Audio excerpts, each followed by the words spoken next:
Good morning. It is November the 11th and I am at Chiricahua National Monument and it is a grand place. I'm going to be doing the Natural Bridge Trail. We just parked by the side of the road and get going. I stopped by the visitor center, but of course it's closed during lockdown. But at least I was able to get my passport stamped. So that's cool. I mean, already look at these huge rocks. Oh, this is going to be spectacular. I just know it.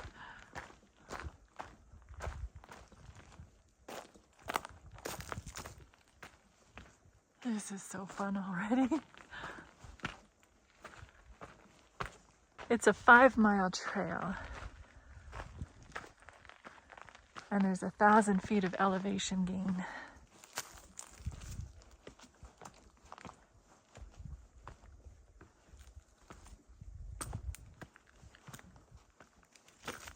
Last night I stayed in a rest area. Not the best when there's trains going by so frequently and big semis pulling in all the time. But I surprisingly did get some sleep. I'm just gonna be in awe the whole way, I'm sure.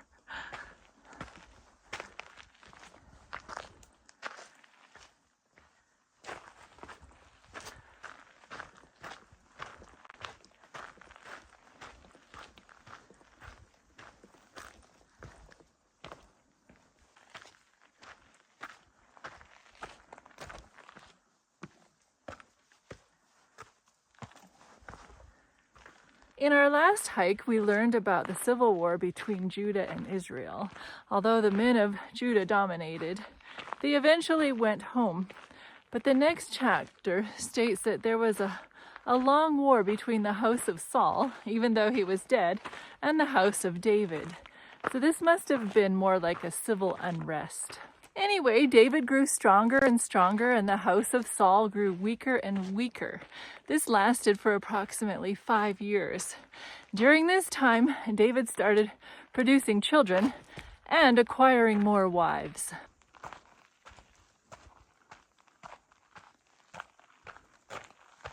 Well, anyway, Saul had a concubine named Rizpah, and Saul's son, Ishbosheth, who was king over Israel, accused Abner, who was Saul's general, of sleeping with her. Who knows if this was actually true or not, but Abner became angry and defensive. Here I have shown such loyalty to the house of Saul your father, and you charge me today with a fault concerning this woman? Just to understand the customs of the day, the harem of a king was regarded as property of his successor, and the taking of a woman who had belonged to the previous king was therefore regarded as an assertion of a claim to the throne.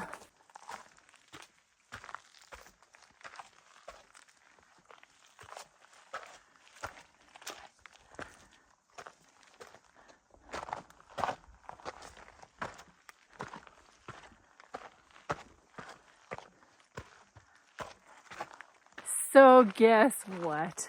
Abner now is flipping sides and swears to transfer the kingdom to David and invokes the wrath of God upon himself if he does not fulfill his word. What? This was the guy who was Saul's sidekick in trying to kill David all those years.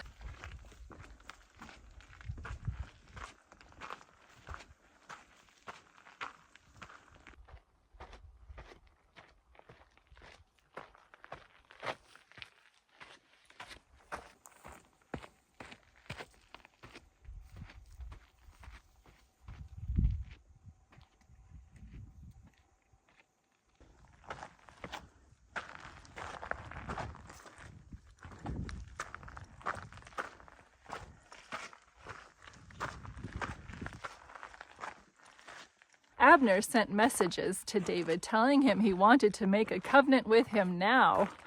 David agreed, saying, "I will make a covenant with you, but only if you bring back to me my first wife, Michal." You see, David's marriage to Saul's daughter gives him the right to succeed Saul as king.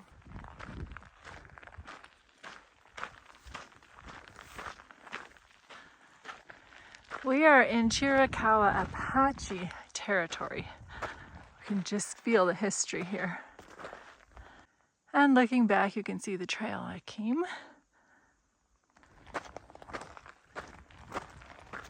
So David sent messengers to Ishbosheth, Michael's brother, telling him that he wanted his wife back. The only problem was Saul had given her to another man. But that didn't matter. She was taken from him. It says her husband went along with her for a while, weeping behind her. Finally, Abner told him to return home. Oh, it is such a hard life. Oh, I've reached a bit of a plateau.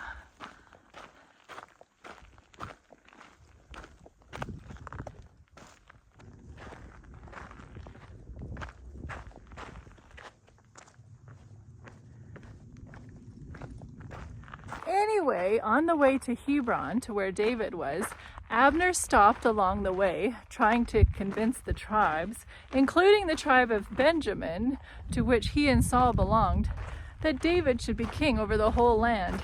When he got to David, David made a feast for Abner and his men.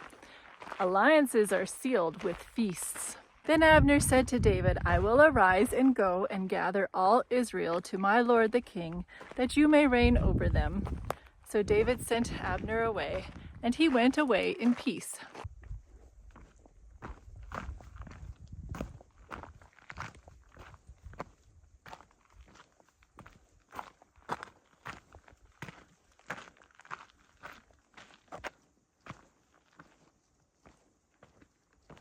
I'm not too happy because the trail is going downwards now.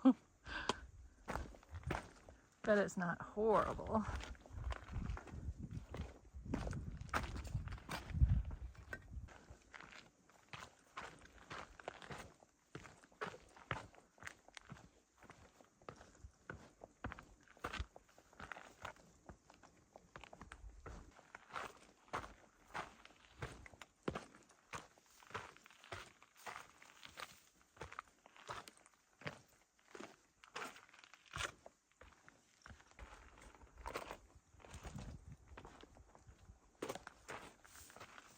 Lots of switchbacks here now.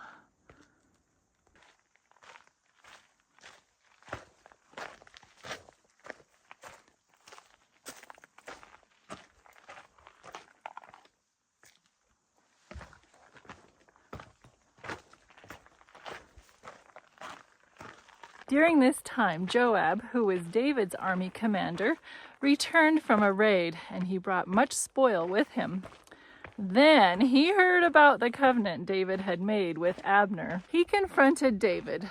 What have you done? Surely you realize Abner came to deceive you and spy on you.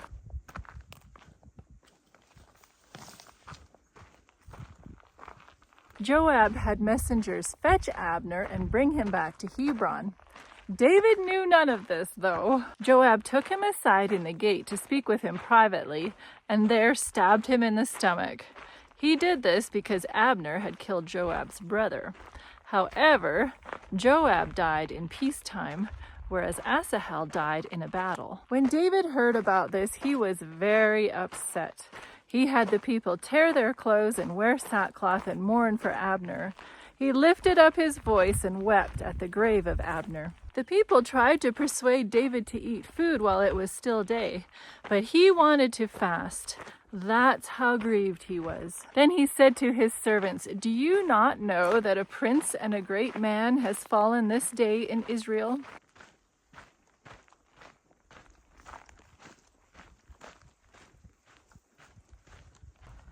Grassy and woodsy in this section, but you can still see the background of the cool rocks.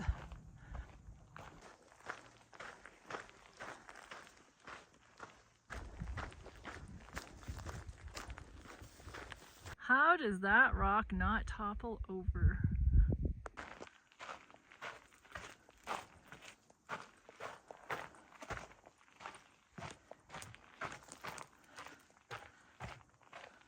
Oh, what's this? End of trail, natural bridge.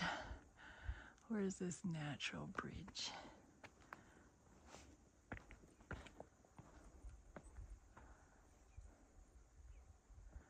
Whoever spots it first is the winner. Oh, finally, it's up there more. Up, up, up, up there. Cool.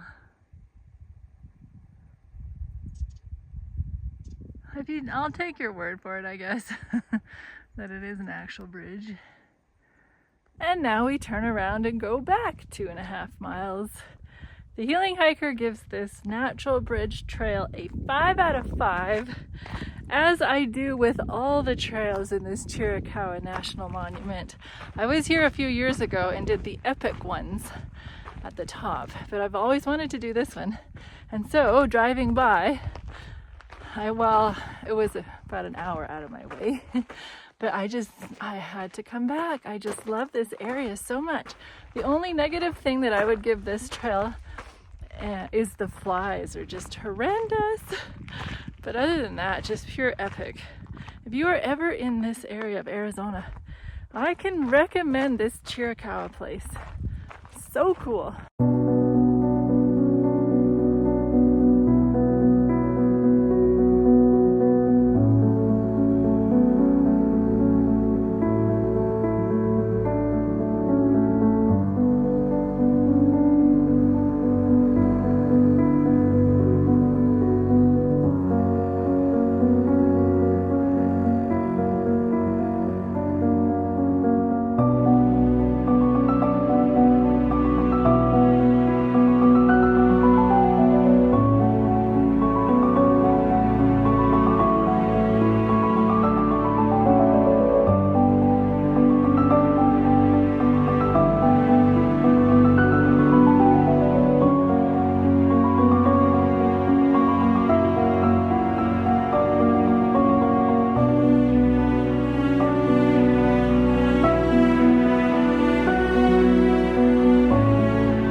respects, Abner was a man with outstanding abilities, and he would have been regarded as a great man in Israel.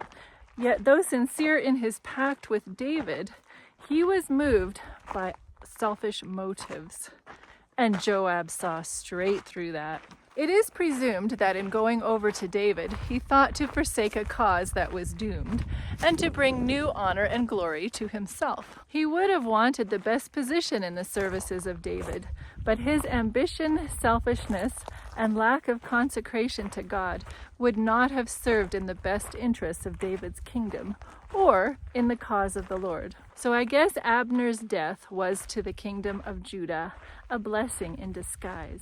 But David is either really gullible or he has an enormous heart to forgive and accept the man who was always in pursuit of him. I don't know if this is good or bad. You tell me.